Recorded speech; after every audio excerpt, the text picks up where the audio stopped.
Here's an instructional tennis video on 4 different steps you could take to do a modern forehand. This is actually a modern hybrid forehand.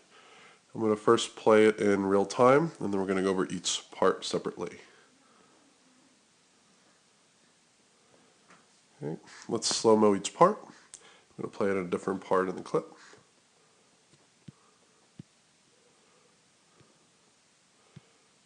Okay. First step, no matter what position you're going to be in before the shot, you want to be in your ready position.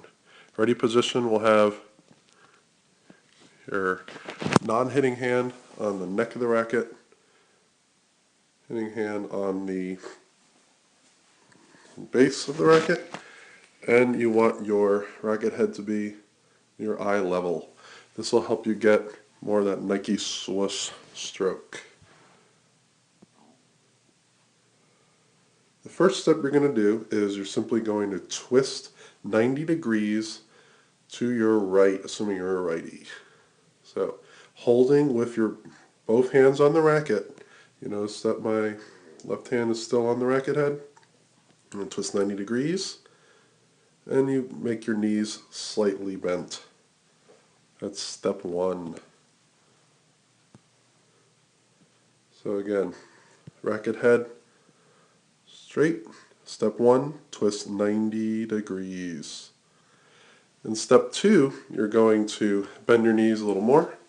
You're going to drop your left hand from the racket and point to the contact point. That's going to be in front of you about 2 feet, while your right hand will just drop the racket in a slight arch down.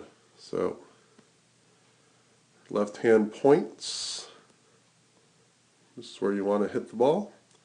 Your racket head will start dropping downward. Okay. See step 2 again. Here's step 1, you turn 90 degrees. Left hand points to the contact point. You notice that my eyes are also looking at the contact point. You always want to keep your eyes on the ball and where you want to hit it. And racket drops down.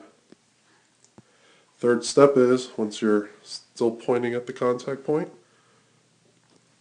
you're going to bring your right hand across, keep your wrist forward.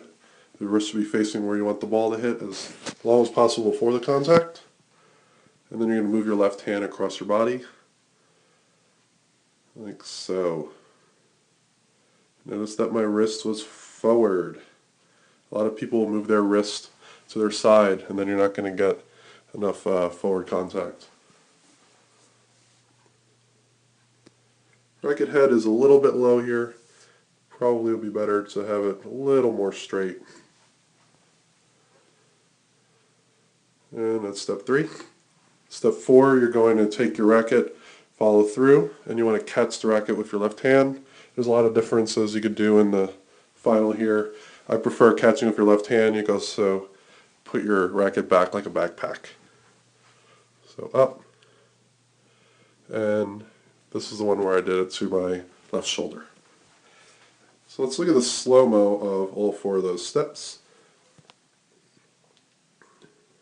Okay, ready position. Step 1, step 2, step 3, step 4. Okay, when playing these, you want to do this with a mirror right next to you. Okay, you don't even really need a racket, although it's preferred to have one.